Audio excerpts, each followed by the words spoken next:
Hello，大家好，欢迎回到我的频道摸爬滚打，我是王大财。那这一期视频呢，我们继续聊系统面试，因为我最近就是在倒腾的事儿嘛。那这一期我打算从那个后台的系统设计开始讲起。后台系统设计就像我刚才说的，你设计一个产品的后台，那个产品呢是给终端用户用的，所以它包含了两大块，一块是功能需求，一块是性能需求。啊、所以我觉得这样讲还是比较宽泛，所以我这一次大概是以一道题来讲，我自己做一个 reverse interview，我首先这一期视频我先做一次，就是我如何做一期那个我是如何做系统设计的，那么我也不打算做全，因为呢那会让整个视频的长度非常非常长，非常非常长。不确定各位能够一如既往的保持注意力，可能看到一半的喝水或者是干嘛，快进去了。那我就打算做前面这一部分，主要就是说关于需求声明，然后业务需求和性能需求的声明，以及到整体的核心数据结构，以及最核心的业务流程如何建立，如何一步步搭建。那做到这里，那这一期视频就到此为止。那下一期视频呢，我会给出相应的点评。那么之后呢，还有一系列视频，我会对后面的所谓 deep dive，就是在基于一个high level overview，就是对主要的数据结构以及分块以及各种核心业务流程都已经确定下来基础上，那面试官要对某个领域进行深挖，那我们的 case by case，因为那东西谈起来范围太广，而且你也不知道它会怎么挖，那我打算就把它分解成一小块，使得教会大家如何见招拆招。对，我们关键是在这里，见招拆招。那好了，废话不多说，那我们先来那个，我看一下如何 share 我的屏幕。Google Chrome share sound optimize for video clip。哎，好了，可以看见吗？所以我们大概是功能需求然后还有性能需求要 SLO 吧，然后还有一个 overview，最后是 deep dive。那我们这一次呢，我们这一次讲的大概就是头三版。那总体而言，这整个过程下来呢是45分钟。那倒推回来呢，首先我们看时间分配，倒推回来，这个大概是一到两个话题，然后每个话题10到15分钟。这个东西弹性也很大，也是很看面试官心情的，但是10到15分钟是合理估计。所以的话大概20到30分钟，那就不剩什么时间了。所以总共大概预留20到25分钟。原谅我不会数数。然后反正预留20到25分钟讨论一下 deep dive，然后这里是升官发财的关键，然后这里是入门砖。我们看一下功能需求的分析，大概给自己1分钟就好了，2分钟吧，考虑到你要打字。SLO 也是差不多2到3分钟就好了，反正 overall 2到3分钟，这里也2到3分钟，反正overall前面这2块大概5分钟之内要完成，这一块反正10到15分钟之内你得完成，时间安排大概是这个样子。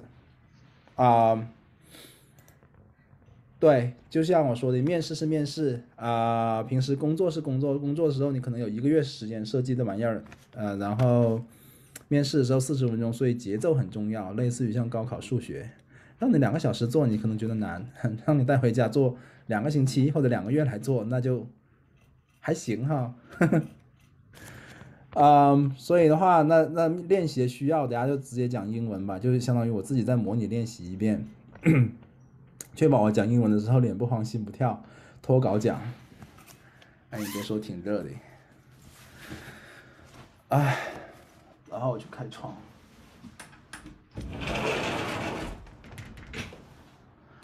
好了。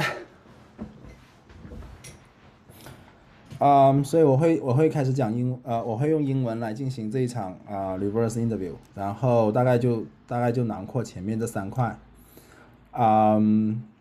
然后这一期大概就到这里，然后下一期我会对这一些东西进行讲评，就是分享一下我作为面试官，我大概是怎么看，然后哪些坑可以避免，然后我大概如何评估面试者我在后台系统面试中我看中的东西是什么。OK， 好，如果你们准备好的话，我们开始吧。就让我们比如说设计一个即时通信系统，Facebook Messenger。So，能看到的话，这里能看到，差不多。So it's going to be an instant messaging system.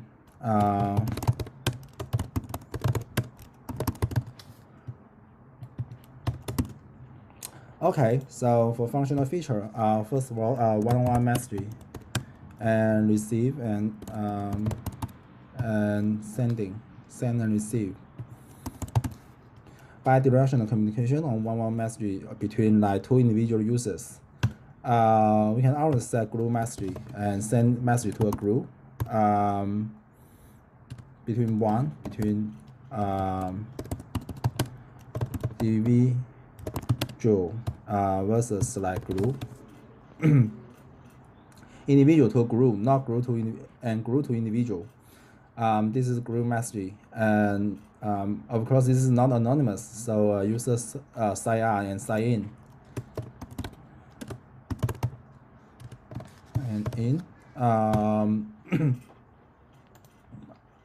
Okay, and we can always say multimedia messaging. We can end-to-end encryption.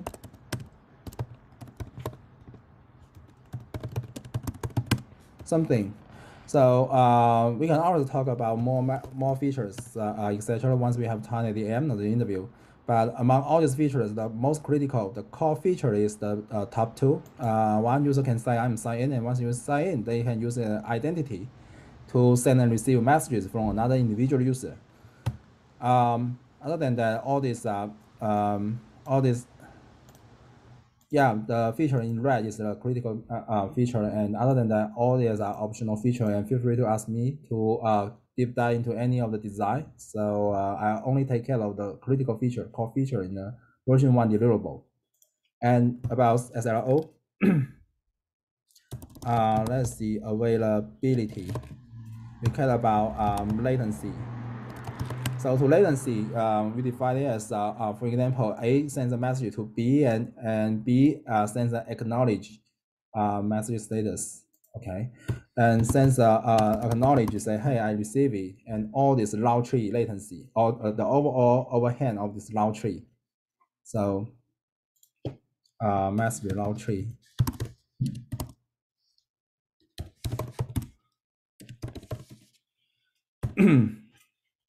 So we use this as a criteria, and latency, and throughput, of course. Traffic throughput. What else? Storage capacity.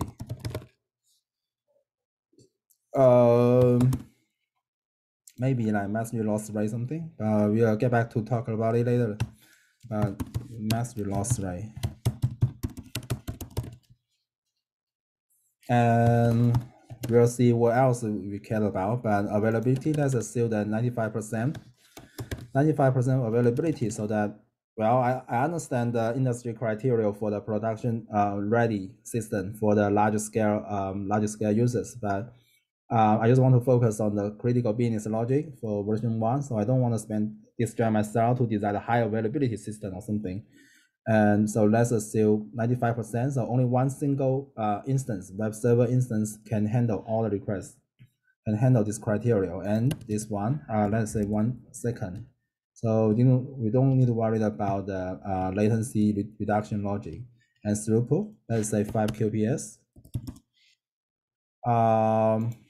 This one would be 0.2. 5 query per second. That's good enough. We can always trade that later. So storage capacity, maybe 10 TB something. That we only use one storage server.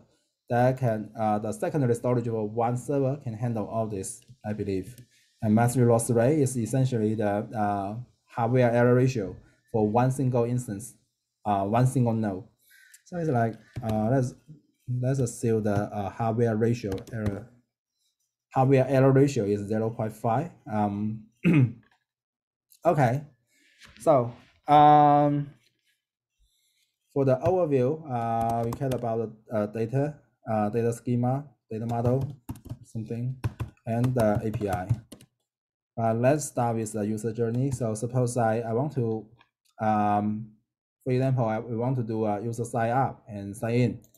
Let's start from here. So initially we have an API server or gateway, and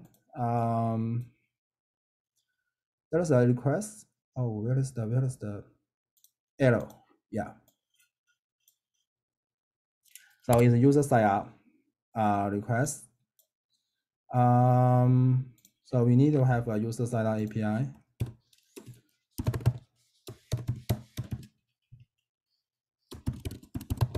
You need to have a credential. You need to have I think credential and identity information. Something like that. So and to solve this request, we need one authentication. Essentially is a microservice architecture. Auth service. Oops.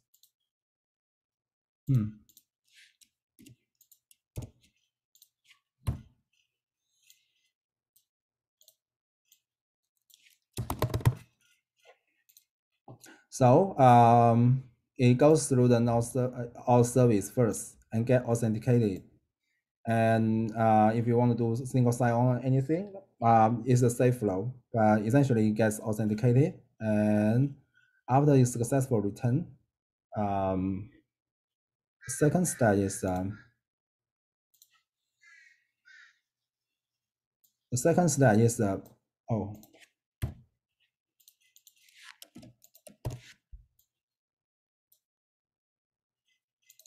it's a user service.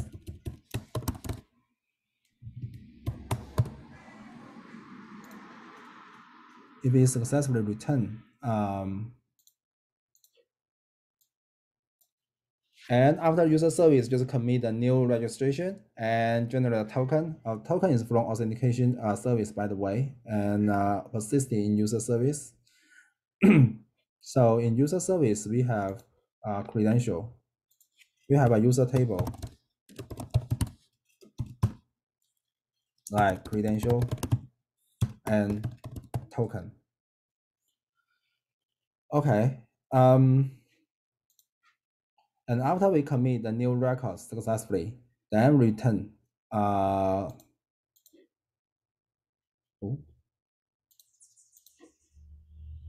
return to the API server and get back to the user with a token. So for this one, the return is a token, and we pass in the credential and identity information. I'm not sure if there's overlap, but we can always optimize it later. But essentially, yeah, that's it. So once we send, and once the user is signed up and automatically sign in, I think if we need another sign in something, sign in API, and you just create a credential, and we don't set out a token, and get a token, and it's the same thing. Oops. So sign comes in and goes through the authentication service, and once it's approved with the updated refresh token, you get back to user and update the timestamp or something. Maybe it does not need to get back to user. You can, after you sign in, you just update the token if the user service persists the token. Actually, we don't need to persist the token in the user service. The token is for identifying the validation of the user. So it should be in the authentication table and authentication service. And authentication service, for now, we can delegate to third-party authentication service. So for user table, we don't need to persist the token, or we need to write to the user table every time we sign in. Okay, user info, create identity, something like that. Okay. So and we just for sign in, we just send a sign in API and get to the auth token, and once it's validated, and the auth service just get back to with a refresh auth token and get back to the user. That's it. So once say okay, auth token is available.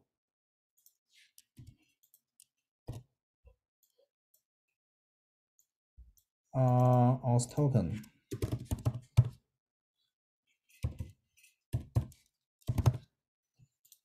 Auth token is available on client side. Then let's proceed. So client side will send a send message API. It will have a token because this is the authenticated area, and you will have the message payload. Yeah, and payload. It will have the user ID, sender ID, who's identify who sent it, and you will have a receiver ID. That means in user table we need to have a user ID.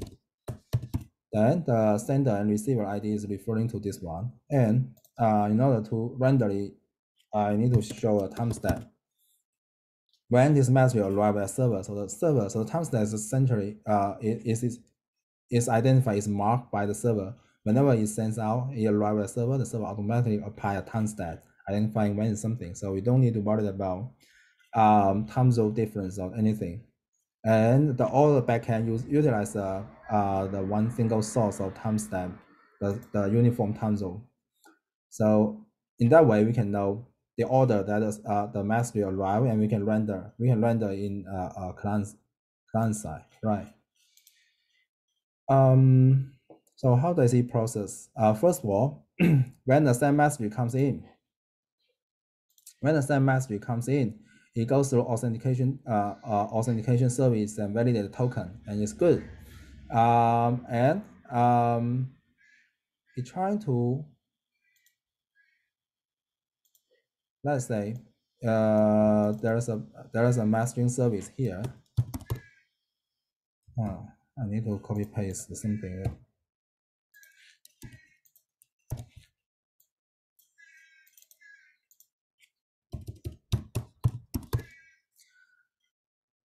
Once the authentication approved that this is a valid token, then now we don't care about the token expiration and token refresh. We can always talk about it for enhanced security. But the next step is it goes to the message service, and for message service, we can retain the message in the table. So we have a message table, which is in the secondary storage.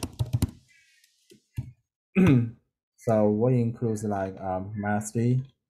It should have a payload.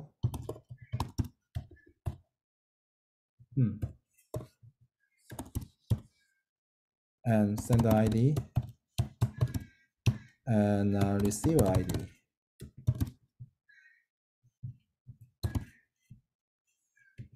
And timestamp. One more thing is we need to know the status. I think we need to know the status because there are chances that the intended receiver is not available to receive the message. So chances are that the message cannot be delivered immediately after it arrives at the server. So we need to identify this state. So this is secondary storage, and there is a secondary storage for a message table in message service.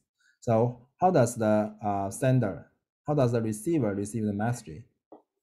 There are two ways. One is that the client, the intended receiver, periodically poll the server and ask for undelivered messages.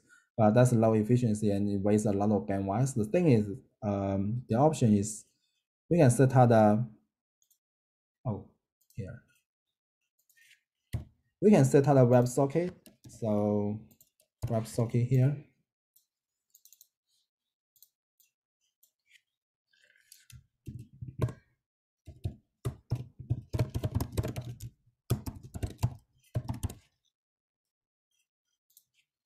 We have a notification service here, and it has all the subscribers on the client side. And this notification service literally manages the bandwidth, the consumption, and the resource allocation for the WebSocket that connecting the client side. So when the message is when the message is available in the memory of the message service, it is doing two things. One is processing into the secondary storage. Second, it notifies the notification service and asks the notification service to notify the intended receiver. So this is literally a server push. When a message is available on server side, we notify the intended receiver. This is token. Oh no, this is like TCO. We do not push the message directly. We just send a TCO, say, hey, you have something new. You just need to pull. Is the right time to pull the server. So, and this client just send a, okay, so we need an API. So get message. So get message essentially trying to get, so this is token and sender token, user ID. So actually user ID could be embedded into token, but this is the optimization. Let's say we have a separate token, authentication token and user ID, and I want to get message, and I can identify a timestamp. If not, it's like all previous, and I have status, which means I can specify for deliver message or non-deliver message or both or something. So when the client, then the intended receiver receive the TCO, you just call this API get message, and the server can deliver the message to the intended receiver. So once the intended receiver receive the message, then it essentially send a message. It send a message back to the server, say, hey, I receive it. Message table and message status. Oh, so essentially it's using the same message to notify. Okay, something. So there's a user message, there's a system message. System message is used to communicate between components. So this is message type. So this is for user content. So payload means something, but this is type. This type is for example, message status acre acknowledge. So the payload means something else. Then the system need to apply different way to parse it. Message table and message. So message table should have, our message table should not persist the type. So you just deal with the system message. So all messages persisting in message table should be the user content, the user data. But here we need to have a type. Okay, that's it. Send message. I want to send message and get message something. If get message is something like this. Okay, if this type is if the system message is delivered to the system, if it wants to notify the sender, then the get message. Okay, the get message should have some something here. But if we design the type into the get message API, then we need to process it into message table. Well, does the system acknowledge that is based on the assumption that both sender and receiver are online, which is out of scope for the version 1. So let's discuss some edge case. For example, when a sender wants to send a message to, when a bot wants to send a message to Alice, let's put this as an example. So bot just register and bot sign in, and bot is trying to send a message to Alice. So when the message arrives to server, and server detect, okay, the destination check with the user service, say, hey, intended receiver is Alice. Alice is absent. they only know Alice's maybe phone number or maybe email or what to do. And there's a notification service or maybe email. Here.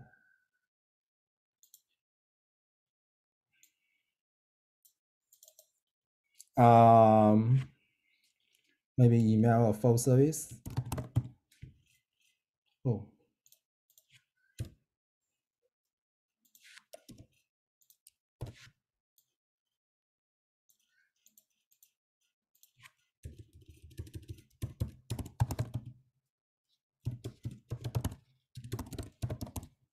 Trying to reach out to third entity or third party service to somehow work with the vendors to send email or send a short message service vendor.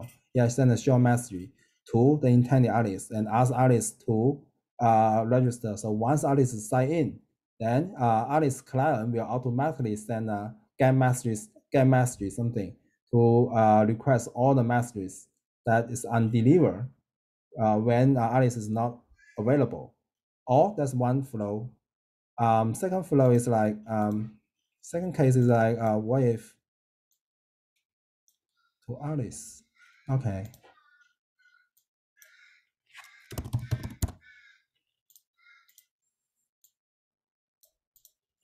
So second flow is like, what if boss sends a message to Alice, but Alice is absent.